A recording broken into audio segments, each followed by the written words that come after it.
Hello everybody, my name is Nemo and this is what Cockatrice looks like when you're actually playing a game. So, welcome to the first round of the Sealed Draft Tournament, the Ravnica Sealed Draft Tournament. This is a double elimination tournament, so if I don't win the first round, then it's cool. I get to go to the loser's bracket and I still have a chance there. But of course I'm sad if that happens. And it's a first to 3 wins. So this is round 1, match 1 against Skcali, and he rolled higher than me, so he's going to be able to start this round.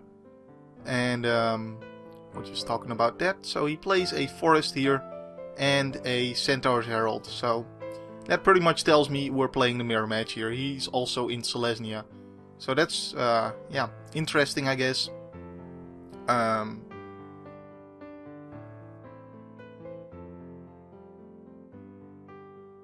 But I pretty much mirror his first round there. I forgot to draw a card, so I rectify that right there and pass the turn along. So yep, and I made quite a few edits in this whole video. So I was new to Cockatrice when I played this. I had some games with it, but I was still pretty noobish at it. So whenever I took too long to figure out what the heck I was doing with the UI and all that, or if someone was thinking about their plays that turn, I cut a fair bit of the video. But luckily, given the nature of this program, it doesn't really show whenever that happens. But it was a much longer round if I didn't do that. So thankfully, to the magic of video editing, we don't have to sit through too long times where nothing is happening. So round 2 for him, actually it's round 3 for him. He plays a Gate Creeper Vine, and this allows him to fetch a land, which he does. He gets a plains, and he promptly plays the plains, I think. Yep, there it is. Alright, because he didn't drop land yet that turn, and now he passes the turn along over to me. So as you can see in the left, there's all the phases of a turn, and you can go toward a certain phase. I'm using a lot of hotkeys too, so to draw cards and untap all my stuff at the start of my turn, I use hotkeys. And unfortunately, I haven't yet figured out the hotkey for tapping stuff, so I have to do this annoyingness that I'm doing right now. I reckon it's probably something like Control plus T or something. So I play my Selesnya key rune. These key runes are pretty good. They offer some mana fixing for the colors you're in, which is green or white at this point. And since they're artifacts, they don't have summoning sickness or something stupid like that. So I can immediately tap it and get another thing out as well, which is a Judge's Familiar, which is pretty useful. Judge's Familiar being a flying 1/1 that can be sacrificed to counter a instant or sorcery spell unless its controller pays 1. So you usually don't get to use its ability, but that means that they're playing around it, so that's cool. He's going to tap 3 lands here and play a Cellar of Songbirds, which is a 1/2 that comes in with a 1/1 flying as it enters the board. So I get to untap all my permanents.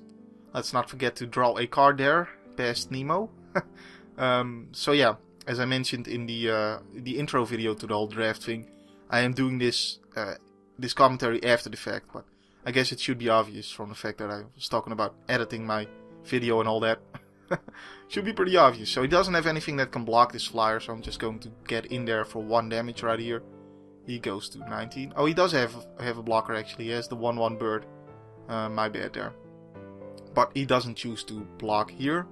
And I play a Skargan Pit Skulk, which is Bloodthirst, so it becomes a 2/2 right now. It gets a counter on there, so that's pretty cool.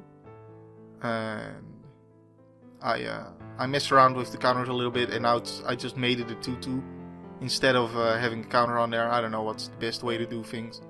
Either way, I take 1 damage from the bird here on his attack step,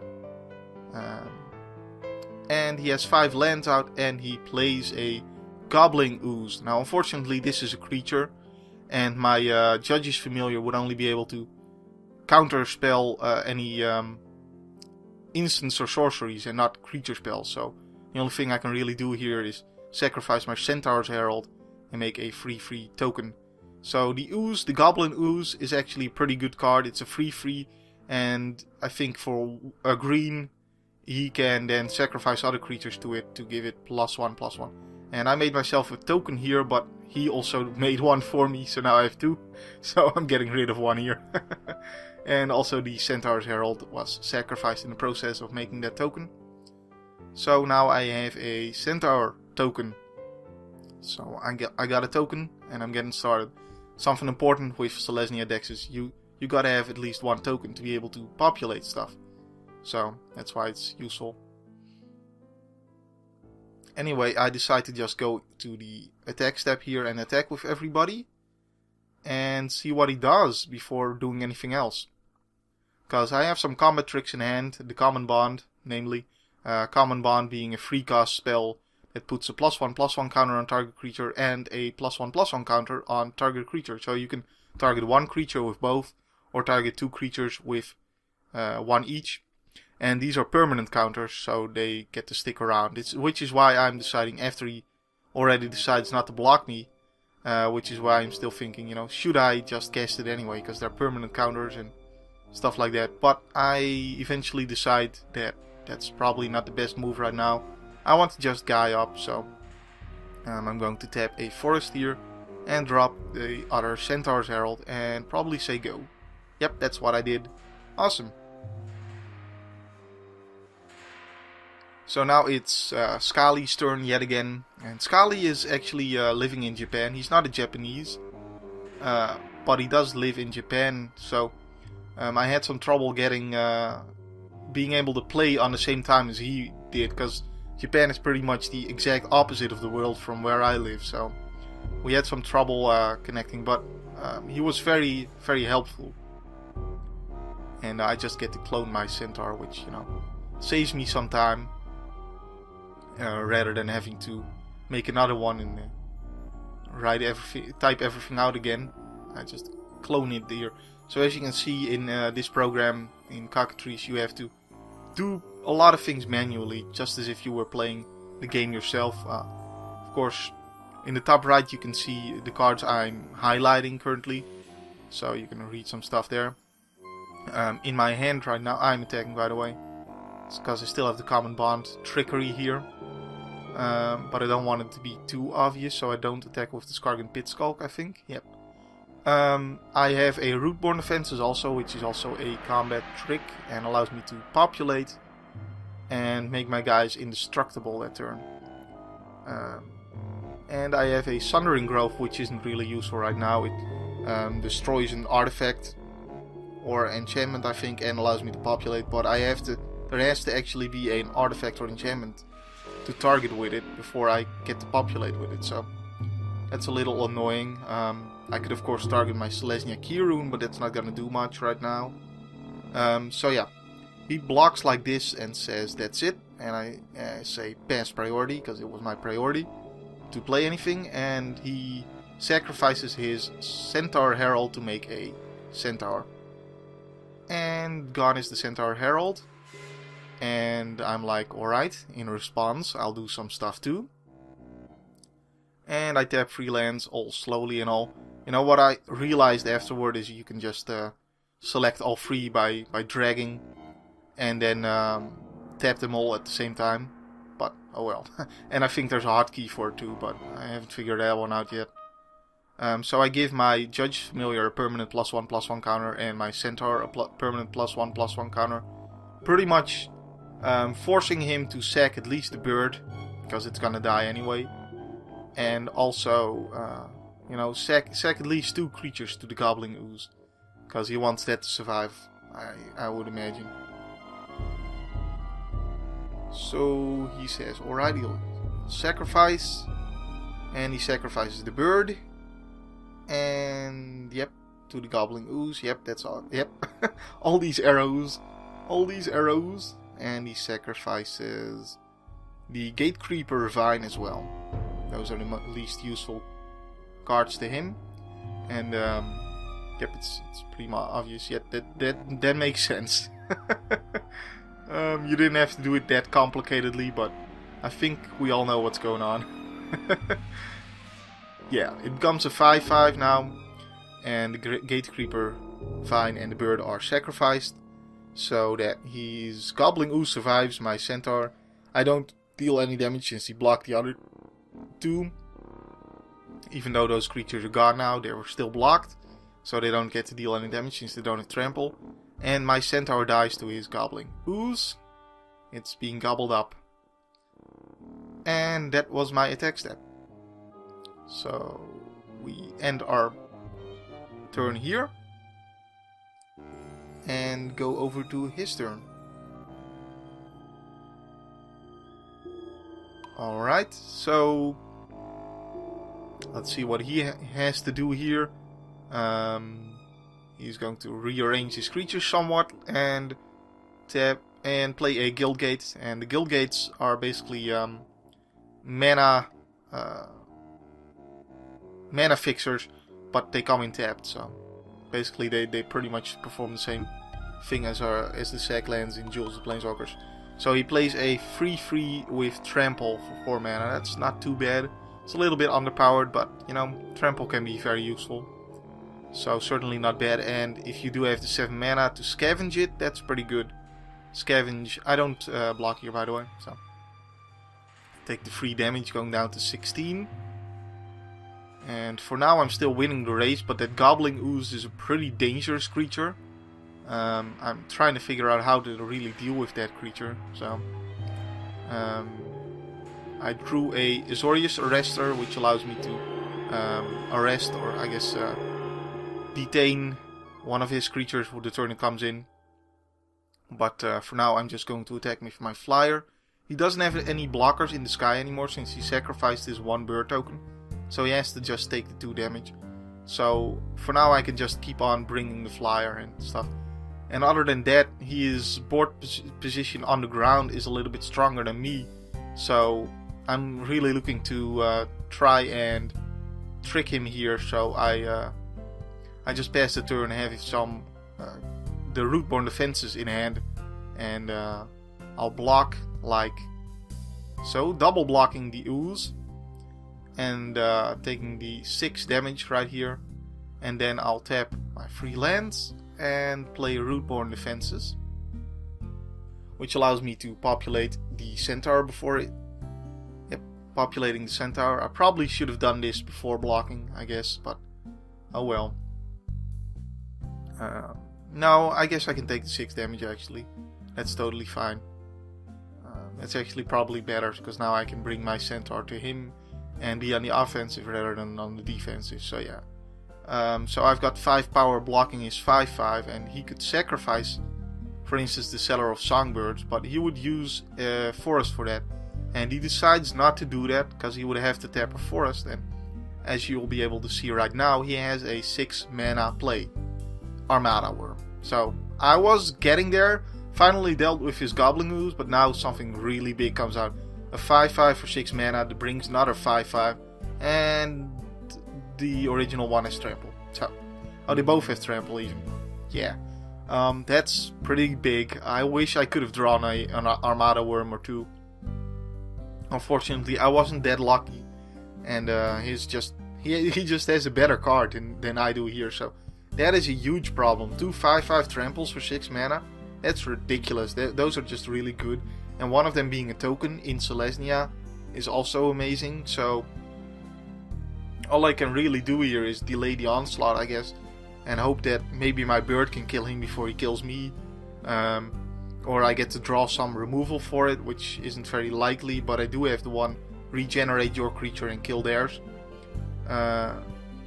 So that exists at least. I can hope to get that.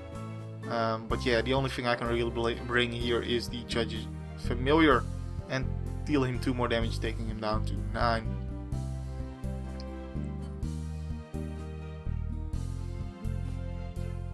And we move on and pass the turn right here.